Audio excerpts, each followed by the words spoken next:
Hi everyone, and welcome to The Sleepy Scientist. I'm really happy you're here. Tonight, we're going to go on a calm and quiet trip to learn something amazing. So get comfy, take a deep breath, and let's enjoy this peaceful science story together. Before we start, tell me in the comments, where are you watching from and what time is it for you right now? If you like relaxing science videos, don't forget to tap the like button. Now let's begin. Imagine walking through a forest where every breath of the earth seems to rise and fall like the slow chest of a sleeping giant. The air is cool and carries the faint sweetness of moss, pine, and wet soil. Shafts of sunlight drift through the canopy like golden dust falling through water. Each beam dances gently on ferns that unfurl like old secrets being shared for the first time. The world here does not rush. It hums, it sighs, and it breathes in a rhythm that could cradle your heartbeat to sleep. Beneath your feet, the soil is more than just dirt. It is a living web of threads, a hidden tapestry called the mycelial network. These delicate fungal filaments link the roots of trees like whispered messages passed from one ancient soul to another. Through this hidden system, trees share water, send nutrients, and even warn each other when danger is near. One tree wounded by insects may quietly alert its neighbors, and they in turn begin preparing their defenses. It is as if the whole forest is one soft, sprawling organism, thinking in the language of chemistry and silence. Scientists call this the wood wide web, but here, in the calm shade, it feels more like the slow breathing of the earth itself. Listen closely, and the leaves above seem to murmur. What we call silence is only the gentlest music. Each leaf opens its pores, tiny mouths called stomata, to breathe in carbon dioxide and sigh out oxygen. This quiet exchange is ancient, older than mountains, older than bones. With every breath you take, you are sharing in this same dance, oxygen from leaves flowing into your blood, carbon from your body flowing back to nourish the trees. The forest and your lungs move together like dancers who have known each other for ages. Even your heartbeat seems to align with the hush of the wind as it weaves through the branches. The stillness hides a slow heartbeat, and it belongs to the trees. Each trunk is a clock that does not tick but sways gently over decades. Trees drink through tiny straws inside their bodies called xylem, lifting water drop by drop from the soil to their highest leaves. It can take hours for a single drop to travel from root to crown. Imagine the patience of a creature that measures life in centuries and still takes time to pass along a sip of water. Their growth rings form like quiet ripples in time, storing the memory of every rainy season, every drought, every breeze. A tree remembers storms you have forgotten. It remembers winters before your grandparents were born, and still it stands here breathing softly. Even the air is alive with stories too small for your eyes. Spores drift invisibly like fairy dust, waiting for a damp log to land on. Pollen floats like golden snowflakes, each one carrying the possibility of a new bloom. Tiny insects hum on wings so small they blur into nothing, their songs trembling through the green shadows. These are the secret citizens of the forest, unseen and tireless, turning fallen leaves back into soil, stitching death back into life. Without them, the forest would crumble. But with them, the cycle turns gently, endlessly, like a slow-spinning lullaby. As daylight drifts, the temperature drops like a soft sigh. The forest exhales warmth stored from the sun and begins to glow with its own dim breath. You can almost feel the trees relaxing, releasing water vapor into the air like invisible clouds rising from their skin.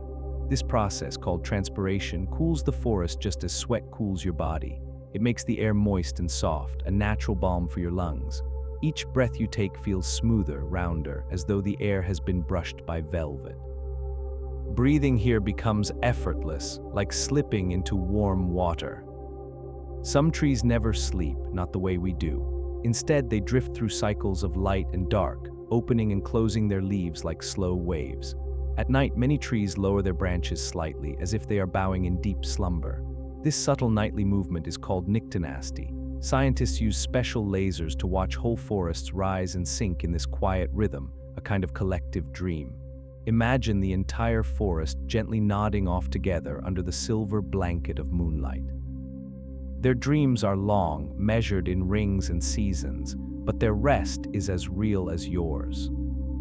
Far below, roots creep through the soil like slow lightning. They sense where water hides, bending and turning to find it, wrapping around stones and curling into pockets of darkness.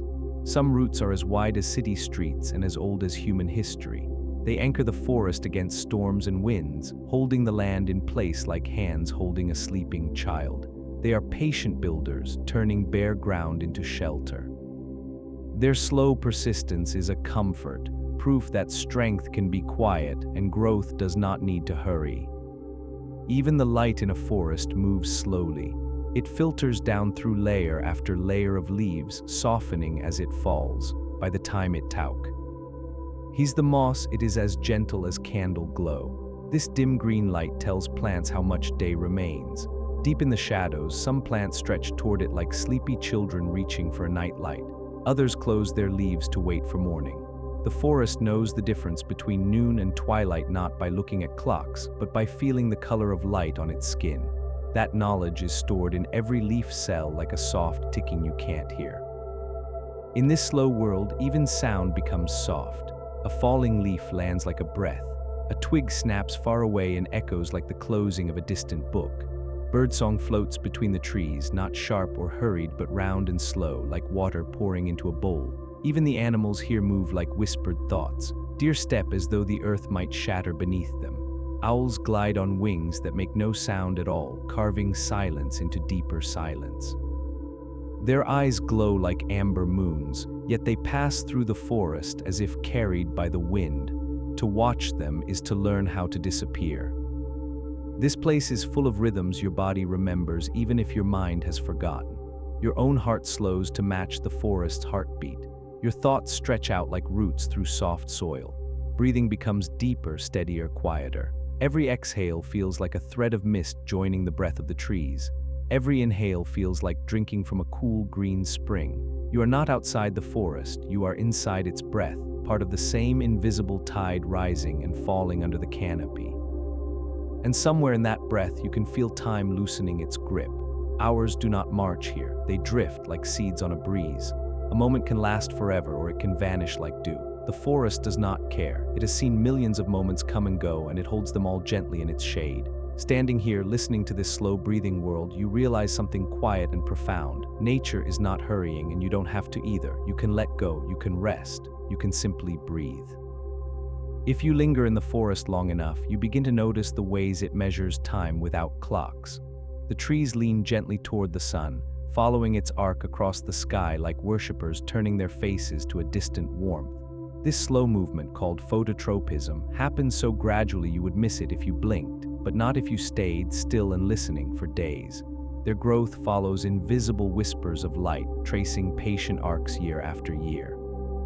Sunlight becomes their compass, their heartbeat, their lullaby, guiding them softly from one dawn to the next. The forest also keeps time through scent. After rain, the air blooms with a rich, earthy perfume known as petrichor. It is the smell of ancient bacteria releasing spores, awakened by water after long, dry days. This fragrance is older than humanity, older than language, and it carries memories of prehistoric forests that once breathed in the same rhythm. The smell drifts low to the ground, clinging to moss and fallen leaves, wrapping the forest floor in an invisible quilt. It reminds the soil that it is alive, and it reminds you that life has been humming here long before your heartbeat joined the chorus. High above, the leaves themselves are miniature factories, turning sunlight into sugar with the serene patience of monks weaving silk. This process, photosynthesis, is quiet but ceaseless, a soft miracle unfolding in every green cell. Each leaf drinks in photons, tiny packets of light energy that have traveled for millions of years from the heart of the sun. In silence, the leaf splits water into hydrogen and oxygen, holding one close and setting the other free. The oxygen drifts into the breeze, becoming part of your next breath. The sugars stay behind, flowing down into the trunk like golden threads, feeding the tree's slow pulse. In this way, light becomes wood, air becomes life, and silence becomes song. And deep below, unseen roots hum with electricity. Every living cell carries a faint electrical charge, and roots use these quiet sparks to sense where water hides and where stones block their path. They send tiny pulses into the soil, listening for echoes the way bats listen for the shape of caves. Some scientists believe roots can even remember these signals, adjusting their growth based on what they have learned before.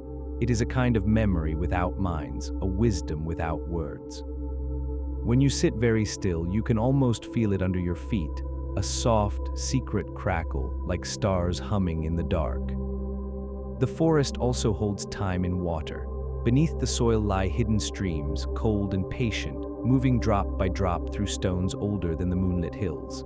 This underground water rises slowly into roots, drawn up through the trunks as if the trees are drinking from the memory of the earth. Once this same water may have fallen as snow on a mountain, or as rain on an ocean 1,000 years ago. Now it moves quietly into a leaf ready to become part of the forest's breath. Every droplet carries a story written in its atoms, where it has been, what it has touched, what songs it has heard whispered through stone. When you sip from a stream, you are tasting history softened into liquid lullabies. Even the forest's smallest inhabitants live by rhythms older than the stars. Moths rest by day, their wings folded like paper dreams, then rise at night to dance by moonlight. Beetles trace hidden trails under bark, carving slow spirals as if writing secret alphabets no one will ever read. Ants march in endless quiet lines, each one carrying a weight many times its size, their lives measured not in years but in purpose. They are silent architects, building the floor of the forest grain by grain. Their tunnels lace the soil like veins, carrying air and nutrients the way your own body carries breath. You will likely never see them, but the forest stands because they work in the dark. The birds too obey ancient clocks written in their bones. As daylight shortens, something deep inside them stirs, telling them when to leave and when to return. This hidden sense, called a circannual rhythm, lets them migrate thousands of miles with unerring grace. Some birds navigate by stars, some by the magnetic hum of the earth itself. They cross oceans and mountains on invisible roads only they can feel. And yet when they return each spring, they find the same tree, the same branch, as though the forest has been holding their place while they were away. The trees seem to wait for them, ready to cradle their nests once more.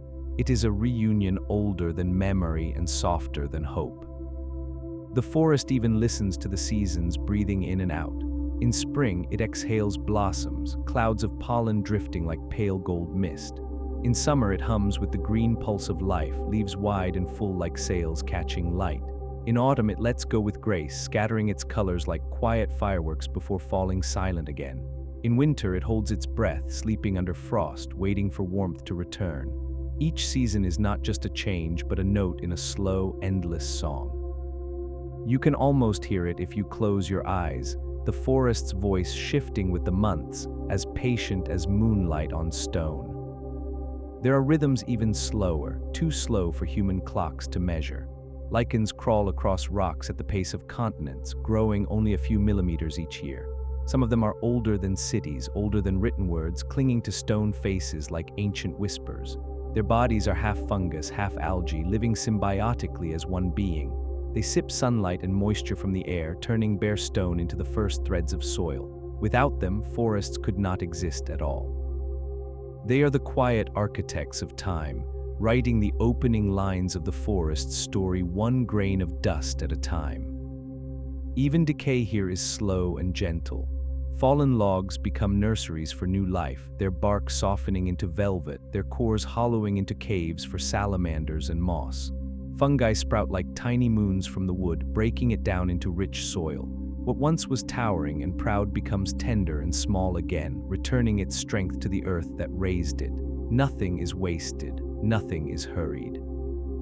Death is not an ending, but a soft turning of the page, a deep breath before the next green chapter begins.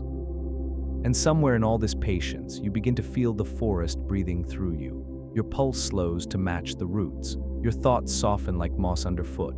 The forest is not asking you to do anything, not demanding your attention, not rushing you onward. It is only offering its rhythm, steady and unbroken, like a hand reaching out in the dark. You can take it if you wish. You can let it carry you. Here, in this cathedral of leaves and silence, you are allowed to rest as long as you need. As the forest drifts toward evening, the air begins to shimmer with a gentler kind of magic. The last light of the sun pours through the branches like liquid amber, pooling on the moss in soft golden puddles. Shadows stretch slowly across the ground, growing long and blue like threads of silk being drawn through cloth. The forest does not resist the night. It simply folds into it like a hand closing gently around a sleeping bird. Every living thing begins to move a little slower, as if the whole world is breathing out at once. Dusk is when the forest hums the quietest. The birds soften their songs until they sound like whispers folded in velvet. Crickets begin their tender chorus, each note a tiny heartbeat stitched into the cooling air. Fireflies blink on and off like sleepy stars, their light made from a chemical dance inside their own tiny bodies. This soft glow, called bioluminescence, costs them almost no energy at all. It is light born from patience, from perfect efficiency, from the forest's long practice of using only what it needs. Watching them, you fee. Your own hurried sparks dimming into something slower, gentler, more at peace. In this dim light, your eyes adjust until the world becomes a blur of silver outlines and soft shadow. This is when the trees seem closest to alive. Their trunks glimmer faintly with moisture, their leaves sigh with the last traces of warmth. You can almost imagine they are watching over you. Some trees, scientists have found, release calming compounds called phytoncides into the air, tiny invisible particles that lower your stress, slow your heart, and soothe your mind. Breathing them in is like drinking from an invisible spring of calm. Forest bathing, the Japanese practice of simply being among trees, draws its power from these unseen gifts. You do not need to do anything. You only need to be here, letting the forest heal you with every quiet breath. At night, the forest exhales its deepest secrets. Owls float through the darkness on wings that make no sound. Their feathers are shaped to break the wind into silence so they can slip through the trees like thoughts. Bats flicker overhead, tracing invisible arcs as they catch insects on the wing. Their high-pitched calls bounce through the branches like silver threads of sound, mapping the forest in echoes. Frogs trill from hidden ponds, their voices echoing like glass bells through the shadows. Each sound rises, fades, and is swallowed by the stillness, as if the forest is breathing the noises back into its chest. The soil itself becomes a sleeping body.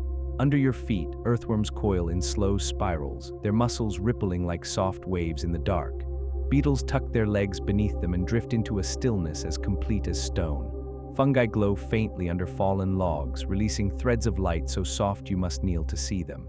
This glow, called foxfire, is made by a gentle chemical reaction inside the wood, and it has been shining for millions of years. Before humans made lamps or fires, forests glimmered with these quiet stars on the ground.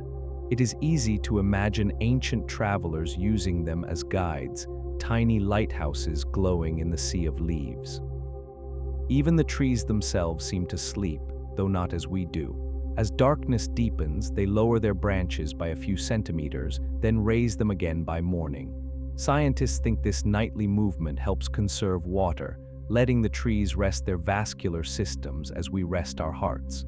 It is a reminder that even beings who live for centuries still need time to pause, to gather strength to dream. The forest is not frozen. It is simply moving in slow motion, too slow for your eyes but not too slow for your spirit. If you stay long enough, you start to feel it, the pulse of life stretching far beyond the human tempo, soft as breath, deep as time. And as you lie on the forest floor, gazing up through the black lace of branches, you begin to notice the stars peeking through. They glitter faintly between the leaves like silver seeds scattered across the dark. The forest has been watching these same stars for longer than you can comprehend. Some of the trees sprouted while civilizations rose and fell, while oceans shifted and glaciers came and went. They have stood still through all of it, keeping their quiet vigil under the endless sky. Their patience makes the stars seem closer, as if the night has leaned down to listen. Your own thoughts slow to match the trees. The rush of days and hours fades to a faint murmur. You start to feel as if you have slipped sideways out of time into a place where everything just is. The forest does not ask for anything. It does not measure your worth by speed or noise. It accepts you as simply another creature passing through, another breath in its long exhale. And in that acceptance, your body begins to release the tension it has been carrying like a heavy pack. Your muscles soften, your breathing deepens, and your mind quiets like a pond after rain. This is how the forest teaches you to rest, not by commanding you to stop, but by showing you how everything rests eventually, how leaves fall and become soil, how soil rises again as roots, how roots become trunks and trunks become shade and shade becomes home. Nothing is wasted, nothing is rushed. The forest carries all things and sets them down gently, like a parent laying a sleeping child into bed. Even your worries seem to grow lighter here, as though the moss has pulled them from your chest and tucked them away in its green silence. And as you close your eyes, you can still hear the slow breathing of the forest all around you, the whisper of leaves shifting high above, the faint heartbeat of insects in the soil, the distant sigh of water slipping through roots. It is a lullaby written not in words but in life itself, sung for millions of years to every creature who needed to sleep.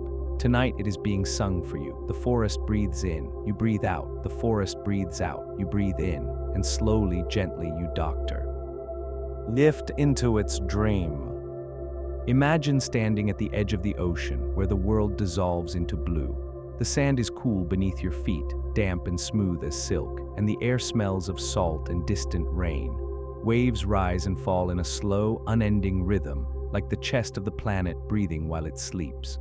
Each one curls with delicate precision, then spreads across the shore in a sigh of white foam before slipping away. The sound is soft yet endless, as if the sea is murmuring secrets to the land, and the land is nodding, understanding. Every wave is a memory of wind. Far away, storms brush their fingers across the surface of the water, and ripples bloom outward, gathering strength and distance as they travel. By the time they reach you, they have crossed thousands of miles, carrying whispers from distant coasts and frozen poles. The ocean gathers these whispers and folds them into waves that rise like gentle thoughts, then fade like dreams. Each crest that kisses the shore has traveled longer than most birds ever will. When it breaks at your feet, it is not ending. It is arriving and resting before it begins again. The water itself carries a softness older than the earth's oldest stones. Every drop has been here before, wandering through clouds, rivers, glaciers, and rain. Some of the water touching your toes may have once fallen as snow on the shoulders of ancient mountains or circled the equator as warm vapor centuries ago. It has flowed through the gills of whales and the roots of drifting kelp. It has brushed the wings of seabirds and filled the hollow bones of coral reefs. Water never hurries, yet it goes everywhere. Its patience is the shape of the world. It teaches that persistence can be gentle, that power can move like a lullaby. Below the surface, light scatters and softens. Sunbeams filter down like golden ribbons, breaking into trembling shards as the waves bend them. The ocean turns sunlight into movement, rocking it gently through the currents. This soft shimmer, called downwelling light, feeds forests of underwater plants that sway like green silk in slow motion. Tiny plankton drift within these beams, each one carrying microscopic mirrors that scatter light like dust in a cathedral. They are invisible to your eyes, yet they breathe out half the oxygen in the world. Every second breath you take was shaped by the quiet labor of these drifting specks, glowing faintly as they dance. Beneath the rolling surface, the ocean is a world of sound too soft for human ears. Whales sing in voices deep as mountains, their songs rippling for hundreds of miles through the dark. Some scientists believe they use these songs to map the ocean, sending notes that echo from seamounts and trenches like sonar lullabies. Dolphins click and whistle to one another, weaving threads of language as fine as spider silk.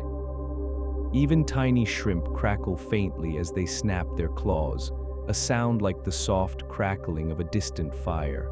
Altogether, these voices blend into the marine soundscape, an underwater hush as constant as breathing, as ancient as time. The waves you see on the surface are only the skin of the sea. Beneath them run currents as slow and steady as thought. These currents move not just water, but life itself, carrying nutrients from the dark ocean depths up to the sunlit shallows where fish and plankton bloom. This cycle is called upwelling, and it is the ocean's quiet heartbeat. Cold water rich with ancient minerals rises like a secret exhale from the deep, feeding the bloom of life above. The ocean's surface may seem playful, but underneath it hums with purpose, a vast hidden engine turning in silence. Even the sand you stand on carries the ocean's memory. Each grain is a story polished smooth. Some were once towering cliffs, crumbled by waves into glittering fragments. Others are the shells of tiny creatures that lived and died long before humans walked upright. The waves have rolled them together, grinding them soft as sugar over centuries. They shift under your feet like sighs, slipping back toward the water as if longing to return. With every step, you are walking on the bones of vanished worlds, carried here by the ocean's slow hands. As the tide flows in and out, it marks the hours without a clock. The moon's gravity pulls at the ocean, drawing the water higher and letting it fall again twice each day. This quiet dance has been steady for billions of years. Long before there were calendars, the tides kept time for the living world, telling crabs when to hatch, turtles when to crawl ashore, and seabirds when to gather on the rocks. Even now, your body carries the rhythm of the tides inside it, your blood, your breath, your sleep, all faintly pulled by the moon's invisible hand. Standing at the water's edge, you are not separate from this rhythm. You are part of it, swaying gently with the sea. At dusk, the ocean glows with secrets. Microscopic plankton called dinoflagellates bloom near the surface, and when they are disturbed, they shine like spilled stars.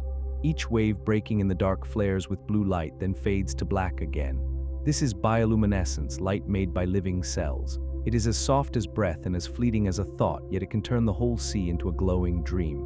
Walk through the surf at night and your footsteps spark blue fire, each splash a tiny galaxy vanishing as soon as it appears. It feels like walking through the sky, as if the ocean has borrowed the stars to guide you home. The ocean teaches slowness. Its waves do not hurry, yet they reach every shore. Its currents do not shout, yet they shape the continents. Its creatures move with grace that comes only from patience, sea turtles drifting across entire oceans over decades, jellyfish pulsing gently as if breathing in their sleep. Even the coral reefs, which look still as stone, are living mosaics that grow grain by grain, building cathedrals of color over centuries. The sea reminds you that beauty can be quiet, that strength can be soft, that life does not need to rush to be complete. And as you stand there, the waves washing over your feet, you can feel your thoughts settling like sand in a tide pool. The ocean does not ask you to do anything. It does not care where you came from or where you are going. It only offers its rhythm, steady and endless, like a hand reaching from the horizon. You can let the waves carry your worries out to sea. You can let the foam pull the noise from your mind. The ocean is breathing, and you are breathing with it. And for a moment, everything is calm. Beneath the rolling surface, the ocean holds entire worlds of quiet wonder. The deeper you drift, the softer everything becomes. Light fades to blue, then to velvet, then to black, as if you are sinking into the folds of night itself. The pressure grows gentle but firm, pressing on your skin like the embrace of time. Down here, the world is slower, quieter, more patient than anything above. Every movement is drawn out, as though even time hesitates, watching in awe. The shallow waters are alive with colors that sway like silk in a breeze. Coral reefs bloom in delicate towers and arches, each one built grain by tiny coral polyps. These creatures are soft-bodied, no larger than pinheads, yet together they raise vast underwater cities. Their limestone homes glisten under sunlight, painted by bright algae that live inside their cells. This partnership, called symbiosis, feeds both the coral and the algae, turning sunlight into food. Fish slip through these coral streets like drifting jewels, flashing silver, blue, and gold. Every flick of a fin stirs the water in slow curls, carrying whispers from one side of the reef to the other. Seagrass meadows sway nearby, their blades bending like dancers who never tire. They anchor the sand and cradle the young of many creatures. Tiny crabs cling to the green strands like beads on a necklace, and seahorses drift among them, their tails curled around the stems. They are shy and delicate, moving as if the water itself is carrying them. Each breath of current brings them food, shelter, and news from the wider sea. These quiet fields release oxygen into the water the way forests breathe into the sky. When the currents pass through them, They release a faint, sweet smell like rain on warm stone, a scent so soft you can only imagine it. Deeper still, the kelp forests rise like columns in a submerged cathedral. Each stalk grows from the ocean floor toward the light, stretching taller than trees on land. Their fronds ripple in the current, casting shifting green shadows that swirl like drifting smoke. Sea otters float on their backs among the kelp, wrapping themselves in the fronds to keep from drifting as they sleep. Their fur is the densest of any animal, trapping tiny pockets of air to keep them warm. You can almost hear the soft hiss of bubbles rising as they groom themselves, fluffing their coats like pillows. Everything here is designed for gentleness, protection through softness, survival through calm. Beyond the light, the world begins to glow. In the twilight zone, where sunlight fades to memory, bioluminescent creatures float like living stars. Jellyfish pulse slowly, their bells glowing blue and pink as they drift through the dark. Lanternfish shimmer with tiny dots along their sides like constellations swimming through the black. Some squid flash sudden ripples of light down their arms, then vanish into shadow as if erasing themselves. This glow is not just beauty, it is language. It calls to mates, confuses predators, or lures prey closer. It is conversation written in sparks and silence, the quiet alphabet of the deep. Sound here carries farther than sight. Whales sing in notes so low you feel them more than hear them, vibrations rolling through your chest like distant thunder. Some of their songs can travel thousands of miles, weaving through the water like silver thread. These songs change slowly over years, passed from one whale to another like lullabies through generations. They speak of migration routes, of feeding grounds, of companionship.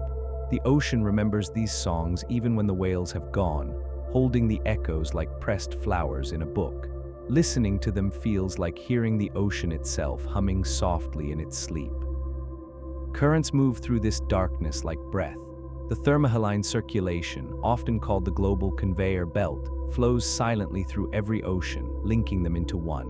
It carries warm water from the tropics to the poles and brings cold, nutrient-rich water back from the deep. This endless loop shapes the climate, nourishes plankton blooms, and stirs the ocean's hidden layers. It moves so slowly that a single drop of water might take 1,000 years to complete its journey. Yet it never stops, never hurries, never fails. It is the ocean's slow heartbeat, steady as the turning of the earth. Even the sand on the seafloor is alive with motion too small to see. Tiny worms and brittle stars weave through the grains, stirring them like whispers in sleep. Their movements aerate the seafloor, bringing oxygen down and releasing nutrients up. This quiet labor keeps the ocean fertile. It is the same pattern seen in forest, where earthworms stir the soil, unseen but essential. Life always builds in silence, always works in shadows, always moves patiently toward balance. The ocean shows you this truth in every drifting grain, every unseen ripple. Occasionally a shadow passes, a manta ray gliding overhead, wings spread like soft cloth. They move without sound, without effort, turning only with the slow flex of their fins.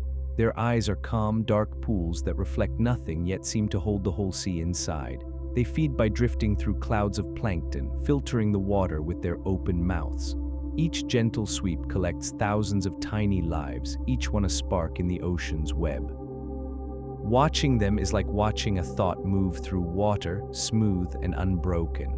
You feel your own heartbeat slow to match their rhythm. Even stillness in the ocean is full of life.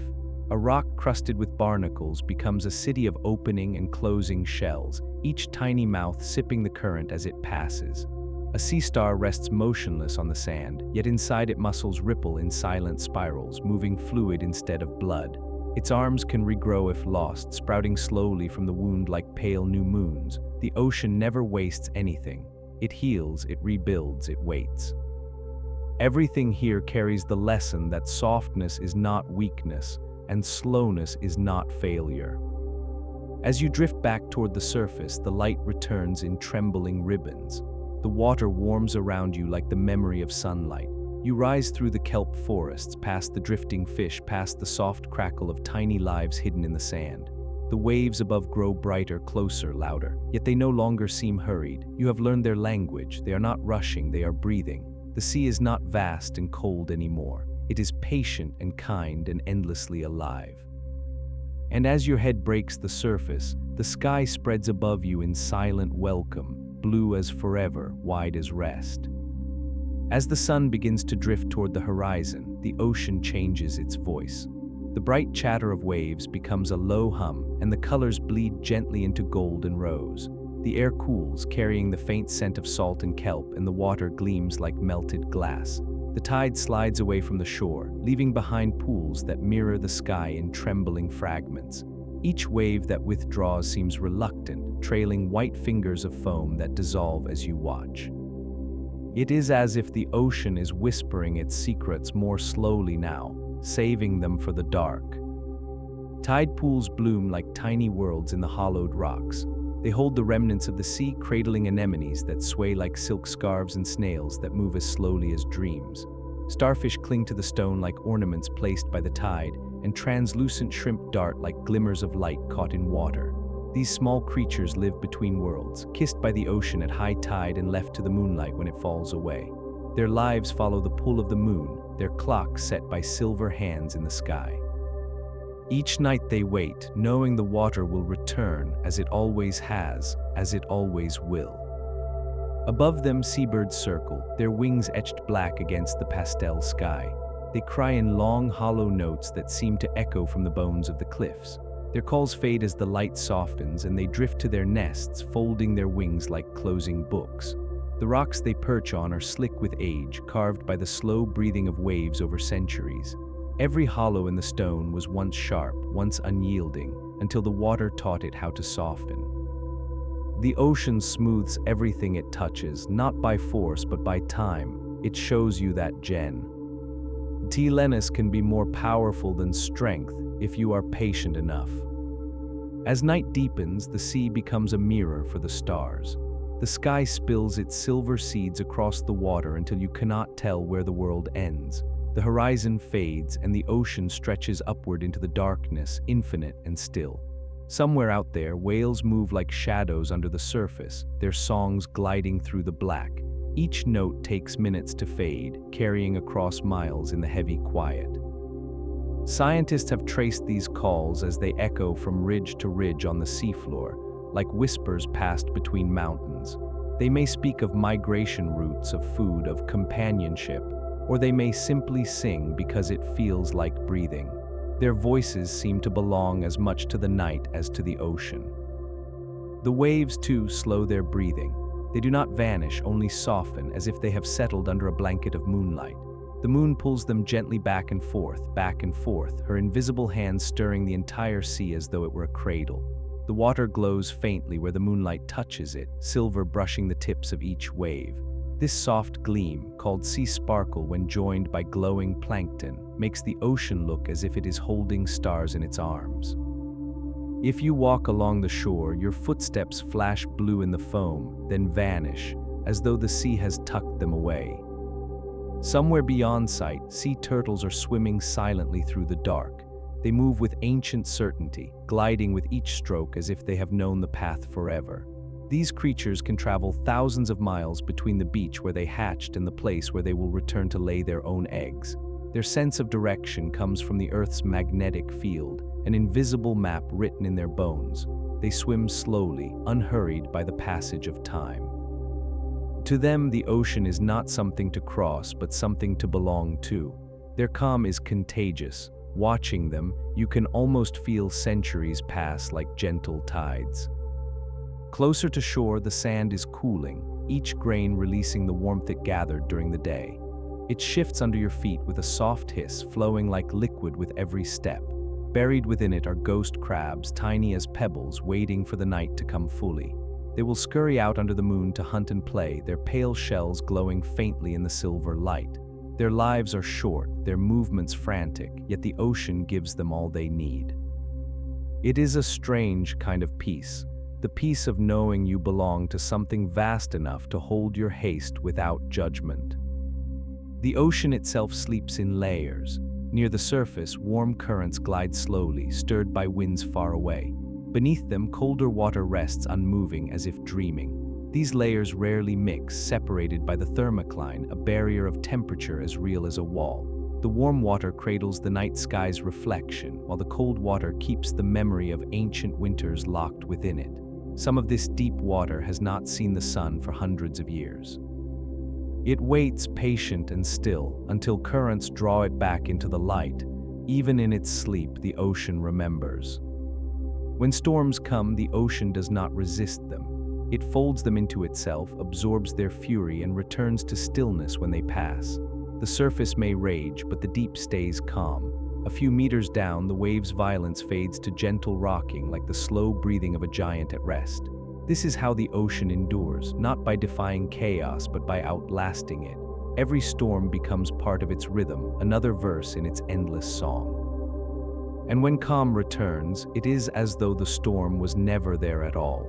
The ocean teaches you that peace is not the absence of turmoil, it is what waits underneath. Standing at the edge now, you can hear the ocean's voice more clearly than ever. It is not loud or forceful. It is patient. It speaks in pulses of water and wind, in the quiet lift and fall of the tide.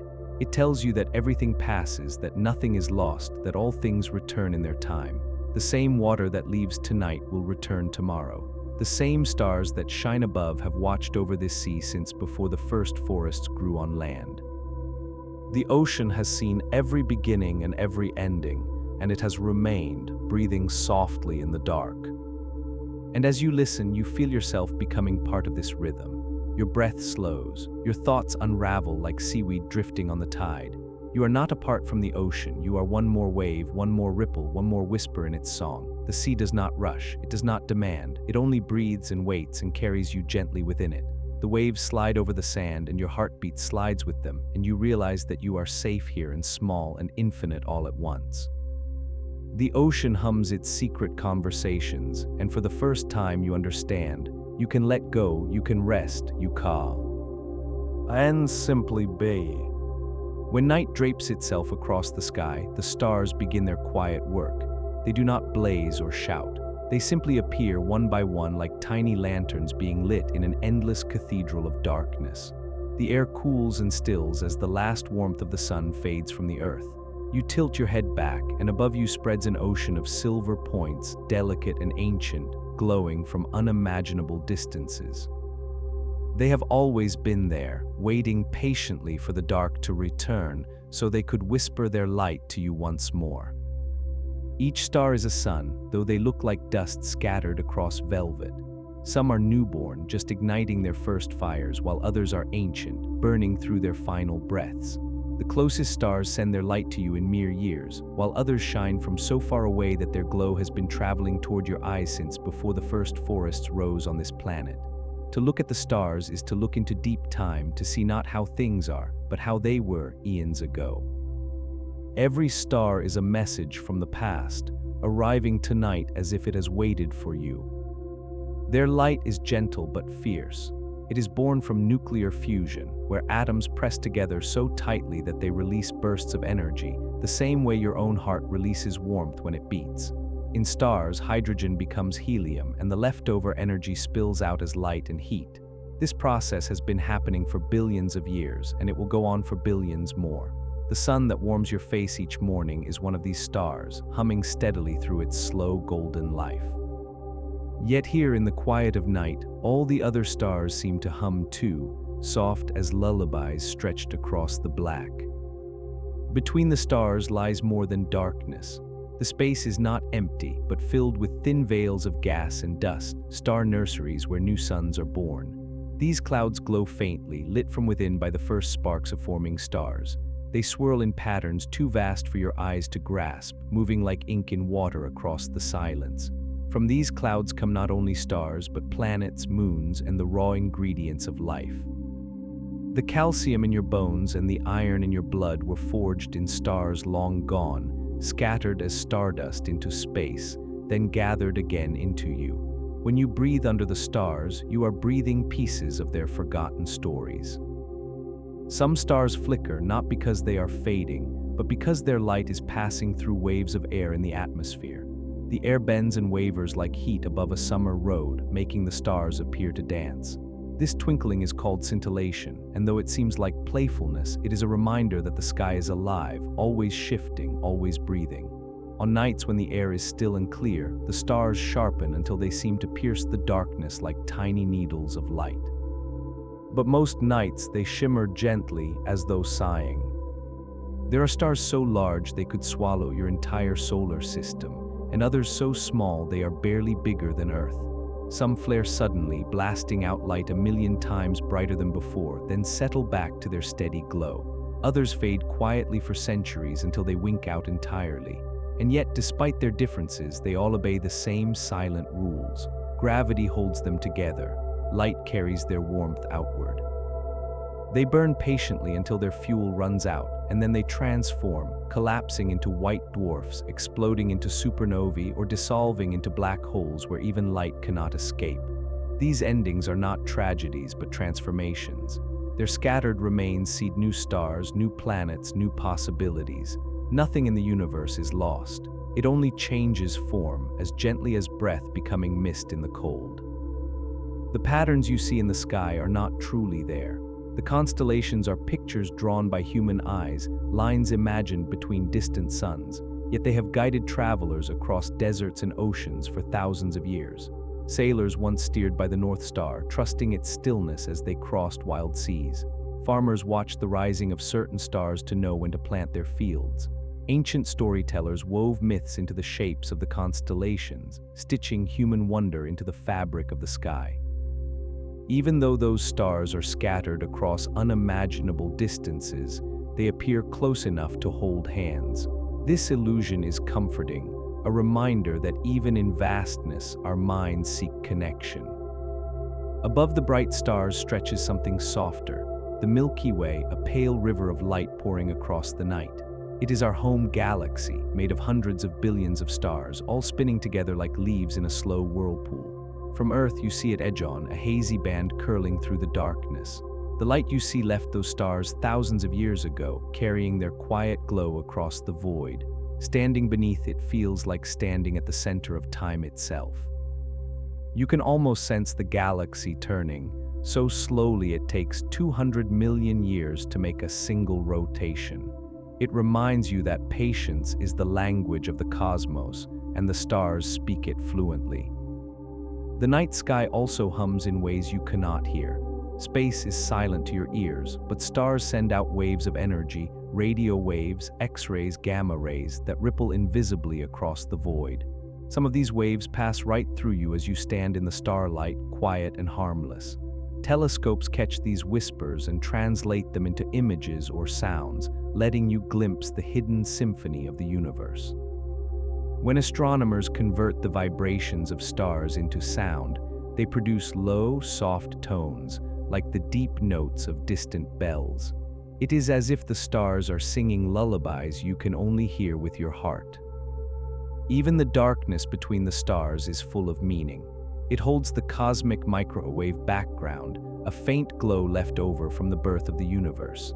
This light has been traveling for nearly 14 billion years, stretching as the universe expands, growing colder and fainter until it became the soft radio hum that surrounds you now. It is the oldest light you can see, the echo of the first dawn. To look into the night is to look into the memory of creation, still glowing faintly like embers at the edge of time. It whispers that the universe was once smaller than a grain of sand, and everything you see came from that single spark. As you lie under the stars, your body begins to align with their rhythm. Your breath slows, matching the silent beat of their light. Your thoughts drift outward like comets leaving the sun, long and slow and glowing faintly. The worries of the day grow small, as if falling away into the dark between worlds. The stars do not hurry, they do not strive, they simply burn with quiet devotion, asking nothing. And for a while you can be like them, still luminous and at peace, whispering softly into the night. Far above the restless world, the stars continue their silent work, steady and unbending. While cities hum and oceans sigh, they keep their glow with the patience of eternity. The sky may seem still, but it is alive with motion too slow for your eyes to catch. Each star is drifting on its own path, carrying its light through space like a traveler carrying a lantern. Some move toward you, their light slightly bluer, while others slip away, their glow stretching red. This subtle shift, called redshift and blue shift, is the universe's way of whispering its own heartbeat, the quiet expansion of space as it stretches gently wider with every moment. The stars are scattered across vast distances, yet gravity binds them into families. Many stars are not alone. They circle each other in pairs or trios, locked in slow spirals that can last for millions of years. These binary and trinary systems turn through the darkness like dancers moving in slow motion. Their orbits are perfectly balanced, each star pulling on the others just enough to keep them all from drifting apart. From Earth, they appear as a single point of light, steady and calm, but through a telescope they reveal their true nature, companions moving together through forever. There is something soothing in knowing that even stars seek company. Between these wandering suns lie the open arms of galaxies. The Milky Way, your home galaxy, is only one among billions. Each galaxy spins slowly, holding its stars in a soft gravitational embrace. They drift past each other on scales too large for the human mind to hold. Galaxies collide not with violence but with grace, merging their stars like two clouds blending in the wind. These cosmic dances take billions of years, and yet not a single star within them feels rushed. They slide past each other like quiet thoughts, weaving new patterns in the tapestry of the night.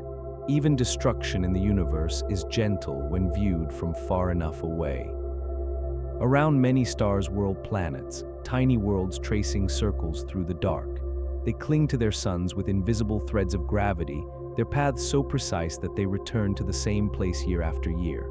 Some of these exoplanets are gas giants glowing faintly with heat, while others may be rocky like Earth, their surfaces hidden under thick clouds or endless seas. Astronomers can sometimes glimpse their shadows passing across their stars, dimming the light for a heartbeat as they transit. These passing shadows are like shy waves from distant strangers, soft hints that the universe holds other homes, other skies, other stories still unfolding. The space between stars is not empty. It is laced with thin streams of particles and fields, like the breath of the galaxy itself. This interstellar medium carries the ashes of dead stars, carbon, oxygen, iron scattered as dust.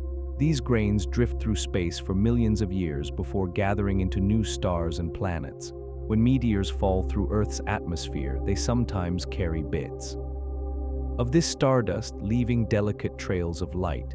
You might see one flash tonight, burning silently as it crosses the sky. It will be gone in less than a second, yet its atoms will settle into the soil, the sea, and maybe even your breath. You are made from the remnants of long-gone stars, and someday your atoms will drift back into the night to make new ones. Light itself behaves strangely in this vastness. It travels at a speed so great it could circle the Earth 7 times in a single second, yet it takes years or centuries to reach you from most stars. In the vacuum of space, it does not slow or tire. It simply keeps going, carrying its message across eternity. But gravity bends light like glass bends water, curving its path around massive stars and galaxies. This gentle warping is called gravitational lensing, and it lets astronomers see hidden galaxies magnified by invisible cosmic hands. Even light, the swiftest thing you know, is shaped by patience. It bends, it flows, it yields, and by yielding, it reveals more than it hides. There are stars whose lives are measured not in billions, but in brief, brilliant moments. Blue giant stars burn hotter than any other kind, pouring out fierce light that washes their surroundings in electric blue. They live fast and die young, collapsing in spectacular explosions called supernovae. These blasts release more energy in seconds than your sun will release in its entire lifetime. Yet from this violence comes beauty. The shockwaves scatter heavy elements that will one day become soil, rivers, and bone. Even the calm glow of your own body owes itself to the quiet generosity of stars that died long ago. Their endings were not losses, they were beginnings written in light. Some stars are far stranger. Neutron stars are the collapsed hearts of supernovae, so dense that a teaspoon of their matter would weigh billions of tons. They spin faster than a hummingbird's wings, flashing beams of energy like celestial lighthouses. Others, called white dwarfs, are the fading embers of once bright suns, glowing softly as they cool through eternity. They will outlast nearly everything, slowly dimming until they become black dwarfs, stars that have gone completely dark. None have reached that stage yet. The universe is still too young. The stars you see are mid-sentence in their stories, and their endings are still billions of years away. Even your own sun hums quietly as it spins. It vibrates with deep, slow waves that ripple through its surface like breath through a sleeping chest. These solar oscillations are far too low for your ears, but they make the sun's surface dance in gentle patterns. Scientists call this heliosismology, the study of the sun's heartbeat. Listening to it is like hearing the pulse of life itself, steady and patient, never hurried. The same hum vibrates through other stars as well, a universal song of fire and time. As you lie beneath them, you can feel their rhythm slipping into you. The rush of your thoughts eases like waves sinking into sand. Your mind stretches outward across the dark, drifting between the stars like a slow comet. You do not need to reach them. You only need to rest beneath their glow, knowing they will keep shining whether you watch or sleep. The stars do not ask for your attention. They give their light freely, endlessly, without expectation. They remind you that presence does not need noise, that beauty does not need haste. And as you breathe under their whispering light, you begin to glow a little too, soft and still as starlight on quiet water. Night deepens and the stars grow sharper, like pinholes opening in the fabric of darkness. The air is cool and steady, carrying the faint rustle of leaves and the hush of distant waves. Around you, the world has gone quiet, but the sky has only just begun to speak. The constellations wheel slowly overhead, tracing invisible arcs that link this night to countless others. It is almost impossible to feel time here. The stars move so gradually that they seem eternal, yet they are always slipping, always flowing, always whispering that nothing stays still forever. Even the earth beneath you is turning, though you cannot feel it. You are spinning eastward at over 1,000 miles per hour, and still the stars appear fixed and calm.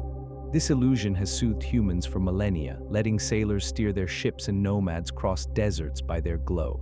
The North Star holds steady, anchored almost perfectly above the planet's axis, a quiet sentinel in the dark. It has watched over the migrations of birds, the journeys of explorers, the long wanderings of dreamers. Its constancy is a gentle lie, because even it is moving, drifting silently through space, but its steadiness comforts you all the same. The stars speak in patterns if you are patient enough to listen. Over long nights, their rising and setting trace the seasons, like the slow breathing of the year. Orion strides across the winter S. Kai his belt bright as sparks, then vanishes with the spring. The summer triangle climbs when the days grow long and sinks as the leaves turn gold. These shifting patterns are the calendar of the cosmos, the oldest clock you know. Long before there were written words, people marked their lives by these lights, planting their crops, setting out on journeys, naming their children under them. The stars do not measure your hours, they measure your centuries. Some nights, if the air is clear and the moon is dark, you can see the faint trail of the Andromeda galaxy, the nearest spiral neighbor to your own. It glows like a smudge of milk on black glass, soft and far, yet unimaginably vast. Its light left 2.5 million years ago, before your species even existed. And yet here it is, touching your eyes as gently as a breath. In 4 billion years, Andromeda will drift close enough to merge with the Milky Way. The stars will swirl together in slow spirals, but the space between them is so great that they will not collide. They will simply blend gracefully, like two clouds folding into one another. Even galaxies meet gently when given enough time. Farther still, the universe expands outward in every direction, carrying the galaxies away from each other like seeds on the wind. This cosmic expansion is so subtle you cannot see it, yet it has been happening since the first flash of creation. The night sky is a photograph of this moment in motion, light from the past streaming toward you across an ever-widening gulf. Each star is farther now than when its light began the journey. The space between you and them is growing as you watch, like breath slowly filling the chest of the cosmos. The universe is not still, it is inhaling infinitely, endlessly, softly. Even in this vastness, the stars are connected to you in ways so quiet they are easy to miss. The atoms in your body were forged inside their hearts, cooked in nuclear furnaces and flung into space when they died. The calcium in your teeth, the carbon in your cells, the iron in your blood, they were born in supernovae that lit the sky long before the Earth existed.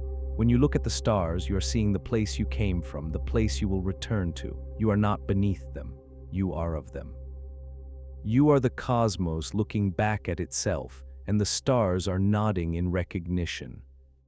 Sometimes shooting stars streak across the night, quick and silent as exhaled wishes.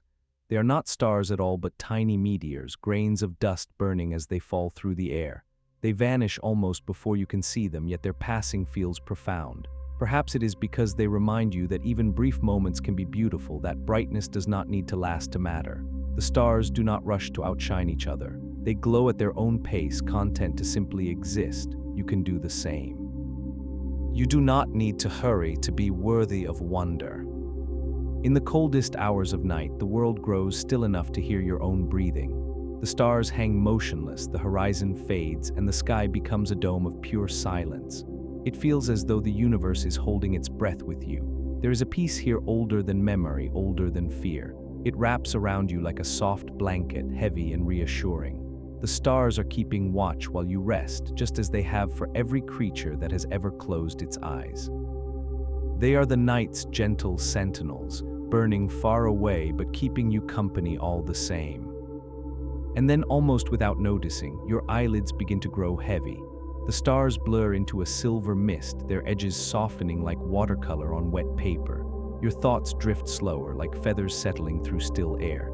You feel the earth cradling you as it spins, feel the stars whispering their steady light, and you realize that nothing is asking you to do anything at all. You are allowed to stop. You are allowed to be still. You are allowed to sleep. As your eyes close, the stars continue their ancient watch. They will burn all through the night and all through countless nights after. Their whispers will outlast every worry, every rush, every noise. And though you may not see them as you dream, they will still be there, singing their soft lullabies through the dark. The stars are patient. The stars are kind. And tonight they are yours. If you walk into a forest at dawn, while the mist is still curled like silk around the roots, you are stepping into a world of hidden clocks. The trees stand motionless, their trunks lined like quiet pillars holding up the pale ceiling of the sky. But inside their stillness, time is moving slowly, softly, invisibly. They are not silent at all. They are ticking in rhythms too patient for your ears, too long for your eyes. Their clocks are written not in gears or bells, but in rings and sap, in light and shadow, in the quiet breath of their leaves. Each tree begins as a seed, small enough to rest on your fingertip, yet in sea. That seed sleeps an ancient calendar. It knows when to wait in the cold soil, when to stir awake, when to reach up toward the sun. This inner timing is called dormancy, and it keeps the seed safe from false springs or sudden frosts. Even before it sprouts, it listens to the world, counting hours of darkness, measuring the chill of winter. It waits until the balance is right, until the light returns. Only then does it open, sending its first root down like a soft anchor, and its first leaf up like a green clock hand, beginning its slow circle. As the seedling grows, sunlight becomes its metronome. Tiny molecules inside its cells, photoreceptors, catch the light and tell the tree how long the days are. This is how the tree knows the seasons. When daylight stretches, it pours its energy into new leaves and blossoms. When the days shrink, it begins to store food, preparing to sleep. This cycle, called photoperiodism, guides every tree on Earth, from the smallest birch to the tallest redwood. They do not need clocks on their walls. They carry the sun's rhythm in their veins, letting it set their pace as gently as a lullaby. Inside the trunk, another clock ticks more slowly still. Each year, as the tree grows, it adds a new ring of wood around its heart. In spring, when water is plentiful and sunlight is generous, the cells grow wide and soft, forming pale bands. In summer and autumn, when the days grow dry and shorter, the cells grow smaller and denser, forming dark lines. These rings are called growth rings, and they are the diary of the tree's life. You can read them like the chapters of a quiet novel, wet years wide and bright, dry years narrow and dark. Even lightning strikes, fires, and insect attacks leave faint scars written into the wood. A tree remembers everything it has endured, holding its whole story silently inside its body. Beneath the bark, the tree's heartbeat pulses. Water rises through the xylem, drawn upward by the pull of the leaves as they breathe. This flow is called transpiration, and it is slow but constant, like the rise and fall of a sleeping chest. It begins at sunrise when the leaves open their stomata and ends at dusk when they close again. On hot days, the flow quickens. On cool nights, it nearly stops. You can hear it if you press a sensitive instrument to the trunk, a faint whoosh like the soft sigh of distant rain. It is the sound of the tree drinking, the quiet ticking of its living clock. Even the leaves themselves hold hidden timers. Inside them, tiny circadian clocks measure the passing hours. They tell the leaves when to open to the sun and when to fold in the dark, when to release their fragrant oils and when to rest. Scientists have found that even if you take a plant into darkness, it will still follow its rhythm for several days, opening and closing as though the sun were still there. It remembers the pattern in its cells, like a lullaby it hums to itself. This rhythm calms the plant, and somehow when you stand among them, it calms you too. The roots also keep their own time. They grow in slow spirals, sensing where the soil is moist and rich, where stones block their way, where companions are growing nearby. They can sense gravity itself, always reaching downward even when the world above twists and shifts. Their tips are covered in delicate hairs that live only a few days before vanishing, replaced by new ones. It is as if the root is walking through the earth on soft, dissolving feet, always moving forward but never rushing. This patient rhythm binds the tree to the ground, anchoring it through storms and seasons like a clock's pendulum swinging quietly in the dark. Above ground, the tree stretches upward toward light. Below, it spreads outward through soil. Between these two worlds flows the phloem, carrying sugars from the leaves down to the roots and minerals from the roots up to the leaves. This exchange moves as slowly as honey, but it never stops, even while the tree sleeps in winter. It is a conversation of nourishment, a rhythm of giving and receiving. You cannot see it, but you can feel its serenity in the way the tree stands, still yet full, quiet yet endlessly alive. Its time is not your time. It moves in decades, in centuries, in soft tides of sap. The tree also listens to the moon. Some researchers have found that trees subtly swell and shrink in rhythm with lunar cycles, as if the pull of the moon stirs their sap just as it stirs the tides. It is a movement too small to see, yet it whispers of connection, that even here, rooted and still, the tree is part of the dance of the cosmos. It sways with the stars, leans with the seasons, breathes with the turning earth. Each of these invisible motions is a hand on its hidden clocks, guiding it gently forward through the ages. Even the falling of its leaves is timed. As days shorten and nights grow cold, the tree begins to seal off its leaves, cutting them loose. Their green fades to gold and crimson as tea. Hay drifts softly to the ground. This is not decay but preparation. The tree knows winter is coming and it is conserving its strength. It will sleep while the world grows dark, its heartbeat slowing almost to stillness, its clocks ticking so softly they are almost silent. But the rhythm never stops. Even while it dreams under snow, it is counting the lengthening days, waiting for the exact moment to awaken again. Standing among these quiet timekeepers, you can feel your own hurried heartbeat slowing. The forest does not rush. It has seen centuries pass like shadows across its leaves. It has watched generations of birds build their nests, watched rivers carve valleys and vanish, watched mountains crumble to dust. Yet still it stands, counting not hours but seasons, not minutes but lifetimes. The trees are not in a hurry to reach their future. They are already where they are meant to be. And as you breathe in their cool, green air, you begin to feel the same. Your pulse steadies, your thoughts soften. Time stretches, gentle and wide, like rings forming around your own heart. If you sit quietly beneath a tree for long enough, you begin to feel its time flowing around you like a river running too slowly to see. The tree does not measure moments the way you do. It does not count hours or mark days. Its clocks are softer, older, and deeper, keeping rhythm with the shifting of light, the sway of seasons, the invisible tides of the Earth's breath. You can almost sense this hidden time in the way its shadow stretches across the ground, lengthening and shrinking like a heartbeat drawn out over years. The leaves are the tree's most delicate timekeepers. They open at dawn like green hands greeting the sun, and by evening they are heavy with the weight of light they have gathered. Inside each leaf, chloroplasts catch photons like tiny nets catching stars. They spin sunlight into sugars with unhurried precision, a process called photosynthesis. As the light fades, the leaves slow their work, closing the tiny pores that breathe in carbon dioxide and sighing out one last curl of oxygen before night.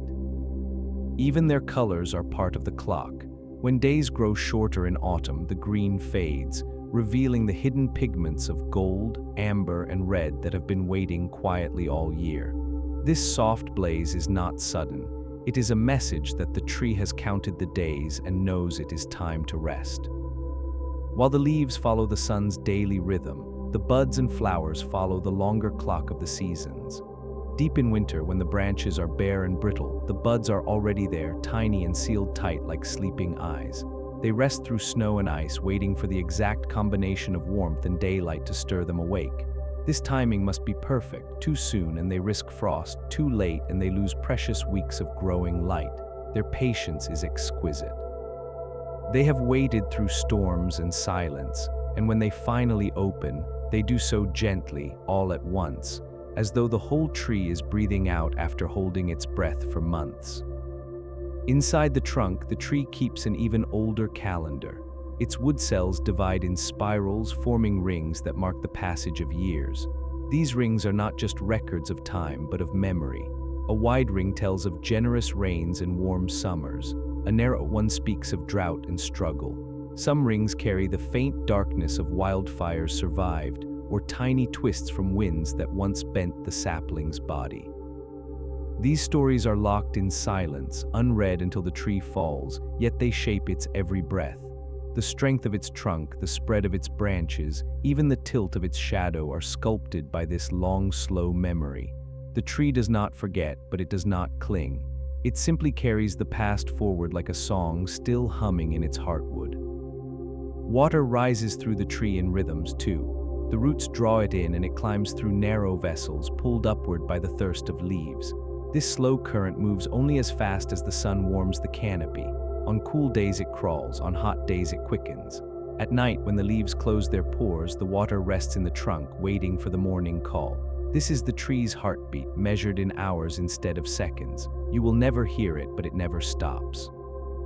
Even while you sleep, the tree drinks from the earth and sighs into the sky, a quiet exchange older than mountains. Below your feet, the roots keep their own counsel.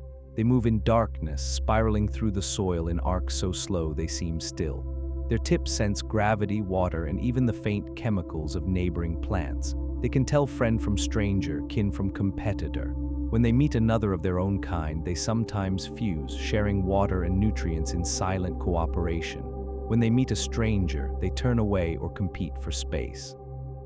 These choices are not made with minds, but with signals, electrical whispers passing from cell to cell. Roots send warning messages when pests attack, and neighboring trees prepare their defenses. This underground network, woven through fungi and soil, is a hidden clock of communication, slower than language, slower than thought, but steady as the turning earth. The tree also listens to the soil's temperature, using it to time its growth. In spring, when the ground warms, enzymes inside the roots wake like sleepers stirred by soft light. They begin to break down stored starches, sending energy upward to feed the swelling buds. When the soil cools again in autumn, the roots slow their work, wrapping themselves in dormancy like blankets against the frost. This is how the tree survives winters that would kill it if it tried to grow. It has learned to pause, to wait, to sleep. Its clocks do not chase the sun. They circle it like dancers who know that the music always returns. High above, the branches also mark time, but not in hours or days. They grow in spirals, each new layer wrapping gently around the old. This pattern, called phyllotaxis, lets the leaves spread out so they do not block each other from the light. The angle between each leaf is almost always the same, about 137.5 degrees, a number that appears in seashells, pine cones, and even galaxies. It is the golden angle, a shape the universe seems to favor. Every branch on the tree is a patient spiral, unwinding so slowly that you could watch for a year and see almost nothing change. Yet after decades, the pattern is unmistakable, a soft geometry grown from light and patience. Trees even keep time with the weather. When storms come, they sense the drop in air pressure and close their stomata to conserve water. When drought lingers, they grow smaller leaves to reduce their thirst. These responses are not frantic. They are measured, practiced, almost graceful. A tree does not panic when the wind howls. It bends, it leans, it waits. And when the storm passes, it stands again, its clock still ticking, its rhythm unbroken. You could learn something from this. That endurance can be quiet, that survival can be soft. As night falls, the tree begins its slow descent into rest. The leaves droop slightly, their stems relaxing like tired arms. The sap flow eases. The chemical chatter in its cells softens to a murmur. Even its branches lower by a few centimeters as though bowing to the darkness. This nightly movement is called nyctinasty, and though it is almost invisible, it shows how deeply the tree listens to time. It does not sleep like you do, yet it rests all the same. It trusts the night to pass, the dawn to return. It closes itself gently, like a book left open under the moon. And as you lean against its trunk, you can feel that trust seep into you. The tree has been keeping time for centuries, and it will keep it for centuries more. Your heartbeat slows to match its hidden clocks. The rush of minutes fades, replaced by the long breath of seasons. The tree is not in a hurry. It has never been in a hurry. It simply grows and waits and endures. And as you sit there in its shadow, you begin to feel as though you could do the same. As dawn returns, the forest begins to stir with the slow rhythm of the tree's hidden clocks. The mist thins like soft breath, and the light stretches long, touching each branch as though waking it gently. The trees respond almost imperceptibly. Their leaves lift, their pores open, their branches tilt by the smallest of degrees toward the warmth. This is how they tell the day has come, not by noise or alarm, but by sensing the faintest change in light. Their timing is so precise that they begin this awakening even before the sun breaks the horizon, following an internal rhythm etched into their cells. It is as though they carry a memory of the sun's arrival, and they rise to meet it like old friends. This daily rhythm is just one layer of the many clocks ticking inside them. Deeper inside, their annual cycles continue, slow and patient as tides. In spring, the sap surges upward, carrying sugars stored in the roots through the long dark of winter. It seeps into the buds, coaxing them open with a sweetness the tree has saved for months. In summer, this flow becomes steady, like a gentle river inside the trunk, feeding leaves and fruit. In autumn, it reverses. The tree draws its energy downward again, tucking it into its roots before the frost comes. Even in the stillness of winter, when the forest seems frozen and lifeless, the tree's inner clocks are quietly counting, waiting for the exact moment when warmth will return. This patience is not passive. It is steady, deliberate, like a heartbeat so slow you can only feel it if you are very still. The forest itself becomes a symphony of these clocks. One tree may wake a little earlier, its leaves unfurling first, while another waits a few days longer.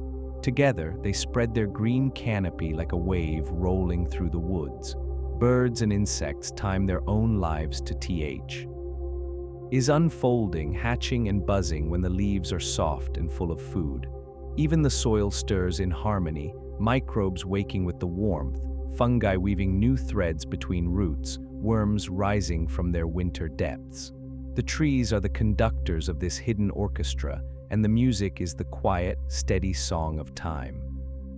Each tree also carries a clock much older than any single season, its own lifetime.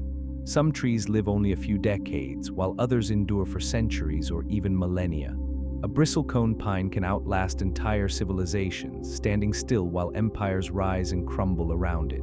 Its growth is almost imperceptible, barely a few centimeters a year, but it endures droughts, fires, and storms that would break almost anything else. Every ring in its wood is a year survived, and there are thousands of them. To stand beside such a tree is to stand beside time itself, condensed into living wood. It makes your own worries feel small, like leaves that will soon drift away on the breeze.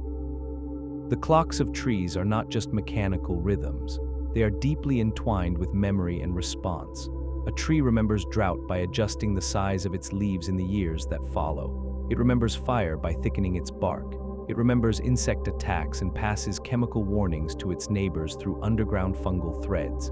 This network, called the mycorrhizal web, links tree to tree like a whispering nervous system. Nutrients and messages move through it in pulses, slow as tides. A mother tree can send sugars to her offspring through their shared roots, nurturing them even as she shades them. This is not emotion as humans know it, but it is care written in chemistry, care measured in years. It is another kind of clock, the clock of connection, ticking softly beneath the soil. Even their shapes record time. A branch that once bent toward a gap in the canopy will carry that curve forever, even after the gap has closed. Scars from fallen limbs remain as knots, healed over but never erased. Lightning may spiral down a trunk, burning a black stripe that the tree will slowly seal with new wood. These marks are not flaws, they are history etched into the body. The tree does not hide them. It wears them the way the earth wears canyons and valleys, as quiet evidence of having endured. Its clocks are not only for keeping time, but for keeping stories. As the sun climbs, the air warms and the trees begin their work in earnest. Leaves turn sunlight into sugar, branches lift in invisible arcs, roots sip moisture in silence. The whole forest hums with an energy so gentle it feels like stillness. You might think nothing is happening, yet millions of tiny processes are ticking inside each trunk and leaf, perfectly timed, perfectly balanced. The tree knows when to open and when to rest, when to grow and when to wait. It has never rushed and it has never stopped. It has simply kept its clocks turning through storms, droughts, and centuries of dawns. And as afternoon softens toward evening, the rhythm slows again. The stomata close, sealing the leaves. The water's upward pull eases, letting the sap rest in the trunk. The branches lower ever so slightly, relaxing their weight. Shadows lengthen, stretching the tree's shape into the fading light. This too is part of its timekeeping, the daily sigh that marks the end of its work. The forest grows quiet, the air cooling, the light dissolving into soft gold. The trees are not sleeping yet, but they are drifting toward it, carried by their slow and ancient clocks. Night finally settles and the trees fall into their deep, patient rest. They do not dream, but they hold the memory of every day within them, folded into rings and roots. They do not count the hours as they pass. They only breathe in darkness and breathe out stillness. Their clocks keep turning, not toward an ending, but simply onward into more days, more seasons, more quiet years. They are not in a hurry to arrive anywhere. They are already home. And as you sit beneath them, listening to their silent ticking, something in you shifts. Your own hurried clocks slow. The rush of minutes softens into the sweep of seasons. You feel your breath align with the rhythm of roots, your thoughts settle like fallen leaves on still water. The trees have been here for lifetimes, and they will remain for lifetimes more. Their time is vast, and they are offering you a piece of it, a moment outside the noise of the world, a place where time moves gently. You can let your clocks rest here, if only for a while. You can breathe with the trees and let the world slow down. The world is full of voices, but some are so soft you have to become very still to hear them. They belong to the quiet creatures, small, slow, or hidden beings who live at the edges of our notice. They do not shout or sing in the way birds and wolves do. Instead, they speak in delicate gestures, in vibrations, in scents, in threads of light so faint you might miss them if you blink, yet their language fills the earth like breath. It is the background murmur of life itself, and when you listen carefully, you can almost understand. On a damp morning, if you kneel close to the soil, you might see a snail sliding over the dark leaves. Its body glistens like liquid glass, leaving behind a silver ribbon that curls in soft arcs. This trail is not just a path, but a message. The mucus holds chemical signals that tell other snails who has passed by when and even if they are ready to mate. Snails follow these trails the way you might follow footprints, slowly and patiently, feeling the invisible words with the soft pads of their bodies. They have no need for hurry. Their whole language is written at the pace of dew forming on petals. Nearby, ants move in quiet lines across the forest floor. They seem busy, but their speech is soundless. They touch antenna to antenna, brushing tiny sensors against each other to share information. Each touch passes pheromones, chemical whispers that say, "This way to food," or "Danger near," or "I am from your colony." These invisible signals guide the whole swarm like notes in a silent symphony.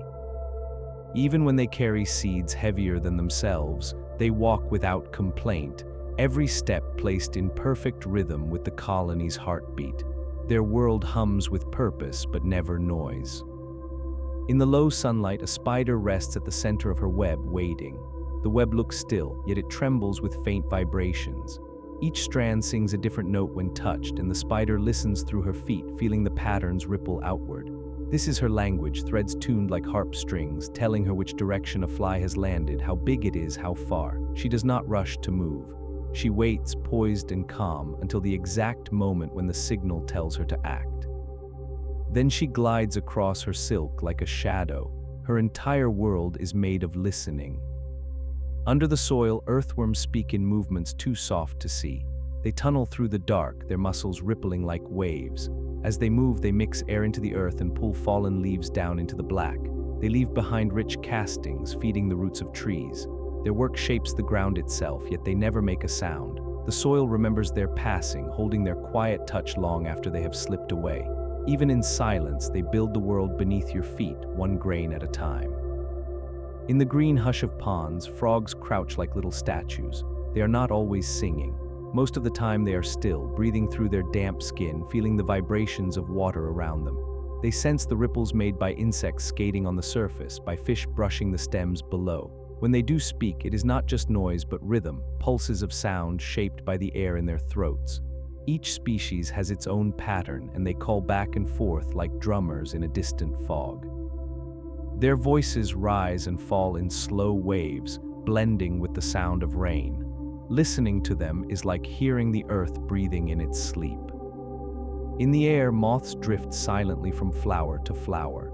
Their wings are soft as dust, beating so gently they barely disturb the air. They can hear sounds far higher than your ears can catch, yet most of their life is lived in near silence. They taste with their feet, smell with their antennae, and navigate by the faint glow of the moon and stars. They speak in scents invisible to you, perfumes that carry love letters across the dark. Some males can follow the fragrance of a female from miles away, weaving through the night on invisible threads of longing. Their world is a place where distance is measured not in steps but in breaths of air. Even fish gliding in slow schools through the shallows have their own quiet language. They flash their scales to signal danger, ripple their fins in tiny coded gestures, and release chemical cues into the water. They can feel the pressure of their neighbors through a special line of sensors along their sides, letting the whole school turn as one body. It is a kind of wordless trust, an agreement to move together.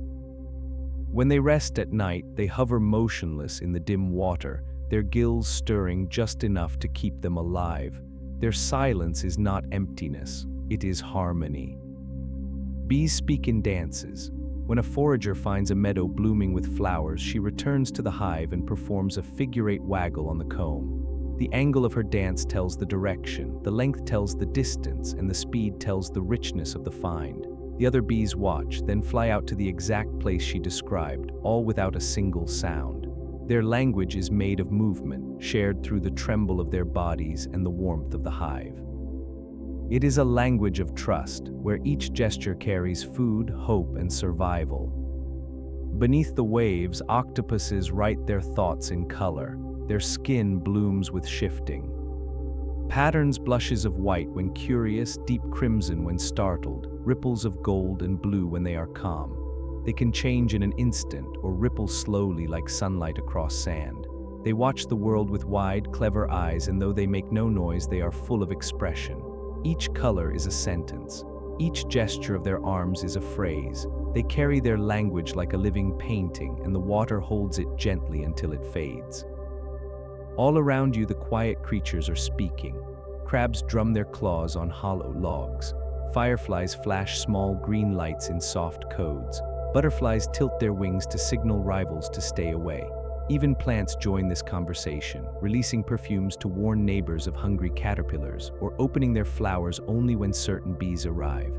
The forest and the meadow, the river and the reef, they are all alive with voices that do not need sound. They are slower than speech, softer than music, yet they weave the world together. Their silence is full, not empty. And when you sit very still, their language begins to seep into you. You notice the rhythm of tiny feet on bark, the hush of wings passing through air, the soft tick of water drops falling from leaves. Your breath slows to match theirs. Your heartbeat softens until it feels like part of the soil. The quiet creatures are not asking you to understand them. They are only asking you to listen. And when you do, the world becomes gentler, as though it has been whispering this calm all along, waiting for you to hear. To understand the language of quiet creatures, you must first slow your own pace to theirs. Their world does not run on minutes or hours, but on the patient rhythm of breathing, of seasons, of tides. When you begin to listen closely, you discover that silence is never truly silent. It is simply full of voices speaking softly enough that you must be gentle to hear them. The hush around you becomes alive with meaning, as if the air itself is holding its breath to let their words come through. In the mossy shade of a forest, beetles trace invisible trails across the fallen leaves. Their legs tick softly, a sound like the faintest tapping of rain. They speak through vibrations, drumming the ground with their abdomens to call to mates or warn rivals. Some species send these pulses through wood, each beat carrying across the grain like whispers through a wall. The messages are simple but precise. I am here. This is mine. Come closer. It is a conversation you cannot hear with your ears, but the trees can feel it in their roots. Even the still logs are listening. High above, on a sunlit branch, a caterpillar pauses in its slow chewing. It looks still, yet its body is releasing a mist of chemical scents. These airborne signals tell predators it may be poisonous or warn nearby leaves to prepare their defenses. The plant responds by changing its own chemistry, filling its cells with bitter compounds that make them harder to eat. This quiet exchange flows back and forth across the air like invisible letters. It is a dialogue of survival, patient and ancient, spoken without a sound. At the edge of a meadow, a field mouse emerges from its burrow. It freezes, whiskers trembling, listening to the air. Its ears are tuned to frequencies too high for you to hear. It speaks in tiny squeaks that ripple just above human hearing, soft pulses like quickened heartbeats. These ultrasonic notes carry warnings and reassurances through the grass. The mouse's whole world is stitched together by vibrations, by tremors of sound so faint they vanish before they reach your ears. It runs only when the ground tells it danger is near, trusting the earth's whispers more than its eyes. In the dim green water of a stream, newts glide like drifting leaves. They move in slow ripples, their tails bending with lazy grace. They speak through colors and stillness. When threatened, their skin blooms with bright warning hues, orange and red flashing like tiny embers. When calm, they fade back to the color of stone. They can stay motionless for long minutes, holding their breath, letting the current carry the messages of the world to them. They listen with their skin, sensing vibrations in the water like distant music. Even their heartbeat slows when they are still, as though time has softened around them. Beneath the forest floor, a million tiny voices work in darkness. Fungi spread threads called hyphae through the soil, weaving networks that link roots to roots. Through these living threads pass chemical signals, nutrients sent to kin, warnings of pests, pleas for help in drought. A tree in shade can receive sugars from one in sun. A sapling can be fed by its mother's roots long after its own leaves have fallen. This network has no center, no sound, no haste. It is a quiet web of generosity, as calm as the turning of the moon. The creatures above never see it, yet their lives depend on it. In the grass, crickets rub their NGS together. The sound is soft, a low, steady churring like the purr of the earth. Each species has its own rhythm, its own pattern of pauses and pulses. The air carries these vibrations like a woven cloth. On warm nights, their songs merge into a steady drone that seems to come from nowhere and everywhere at once. It is a language of temperature and time, telling mates that the night is safe and the season is right. Even their pauses are part of the message, little silences that say as much as sound. Deep underwater, manatees drift like gray clouds. They move with the grace of something that has never known haste. They hum to one another in soft, low calls, barely audible even in the water. Their voices are warm and round like distant flutes. They greet calves with gentle squeaks, soothe each other with soft murmurs. Most of their language is touch, a brush of whiskers, a bump of noses, a shared breath of bubbles. They are heavy as stone and light as dreams, floating through their quiet world like slow thoughts made of flesh. In the desert night, a tortoise pulls its head from its shell and steps forward with the care of centuries. It does not call or sing. It speaks through presence, through persistence. Its movements press tiny marks into the sand, each one a note in a story written grain by grain. It carries its home, its past, and its patience on its back. The desert wind erases its tracks by morning, yet the tortoise does not mind. Its language does not need to be remembered. It only needs to be true in the moment it is spoken. Even the smallest creatures carry great meaning in their quiet. Springtails bounce through the leaf litter, their bodies lighter than dust, flicking themselves away from danger with tiny catapults hidden under their bellies. They release chemical trails as they move, mapping their world in scents too fine to imagine. They are invisible to most eyes, yet they aerate the soil and spread spores and seeds. They are the hidden caretakers of the forest, writing their stories in whispers the size of dust motes. Their silence is not absence, it is devotion. As the day drifts toward dusk, the quiet creatures become shadows. They slip back into the hollows of trees, the folds of moss, the cool darkness of stones. The air hums softly where they have passed, like the fading echo of a lullaby. The world looks still again, but you know now that it is not. It is full of conversations too small to see, too soft to hear, too slow to catch. They go on whether you notice or not, a constant murmur of patience beneath the rush of your days. And as you sit among them, breathing slowly, you find yourself answering without words. Your breath becomes shallow and even your movements soft. You place each step carefully as you walk, the way the fox does, the way the beetle does, the way the snail does. You are speaking their language at last, not with sound, but with gentleness. And as the quiet creatures fold themselves back into the earth, you feel yourself folding with them, your noise dissolving into their calm. For a while, you are part of their world, and it is enough simply to be. Night settles gently over the world of quiet creatures, and their language softens even further. The last warmth fades from the stones, and the air cools like a slow exhale. The sounds of daytime fall away, the chatter of birds, the hum of bees, the rustle of busy leaves. What remains is a hush so deep it seems to hum inside your chest. The quiet creatures are still here, but they have dimmed their voices to whispers, folding themselves into the rhythm of the dark. Their world becomes even slower now, and if you move softly enough, you can slip into it like water into moss. Beneath the pale silver of moonlight, fireflies rise from the grass. Their glow pulses gently, yellow-green lanterns drifting in arcs across the night. Each flash is a message, a pattern of light calling to others. Here I am safe, I am waiting. The males send their signals in looping patterns while the females answer from still perches. The air becomes filled with silent conversations of light, like tiny stars falling and rising again. They are speaking in time, not sound, each glow a note in a wordless song that has no beginning and no end. It is a language made entirely of hope.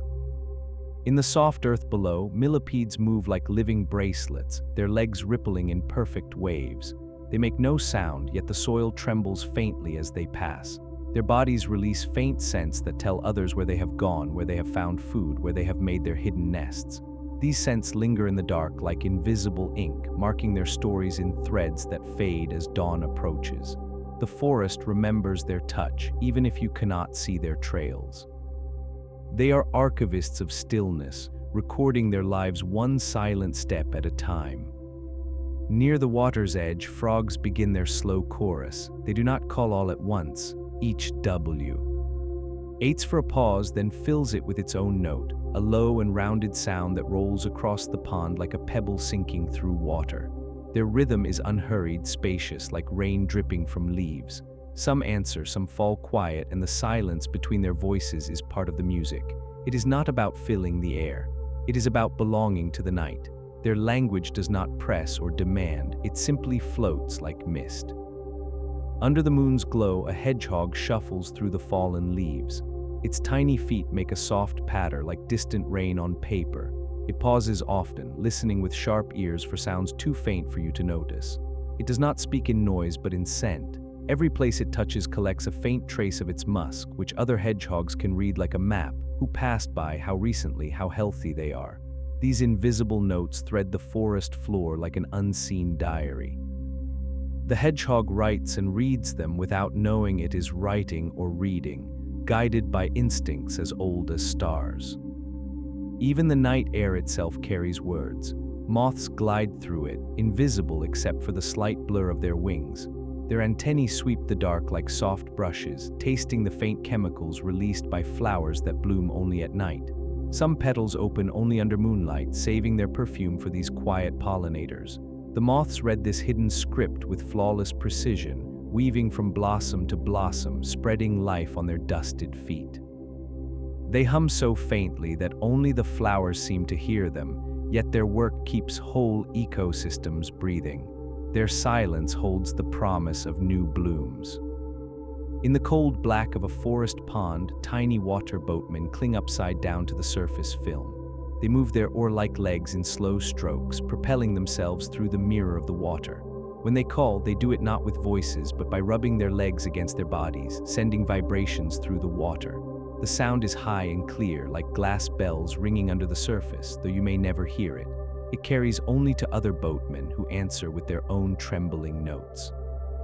The pond becomes a chamber of hidden music, humming softly under the skin of the night.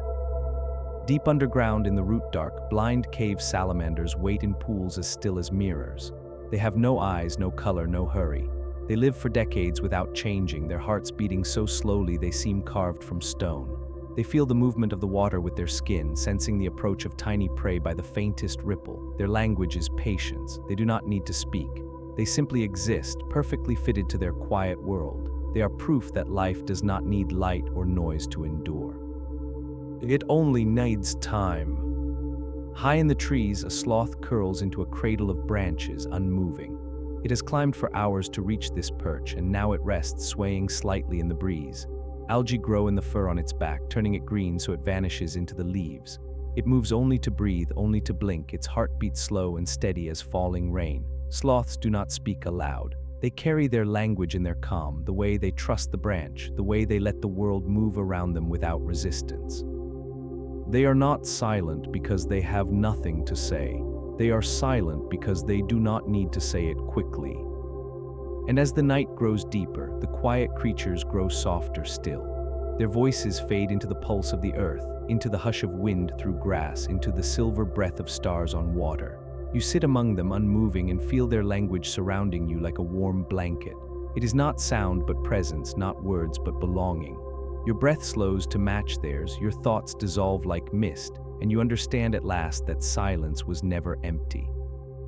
It was always full of patience, full of care, full of life so gentle it would break if spoken too loudly. The quiet creatures are not gone when you close your eyes. They are only hidden, still weaving their soft sentences through the dark. When you sleep, they continue their work, tending the soil, the water, the flowers. They will be here when you wake, speaking their delicate language to the dawn. You do not need to remember their words. You only need to carry their calm with you like a whisper tucked in your chest. The world is not made only of noise. It is also made of this deep breathing stillness that holds everything together, holding you too.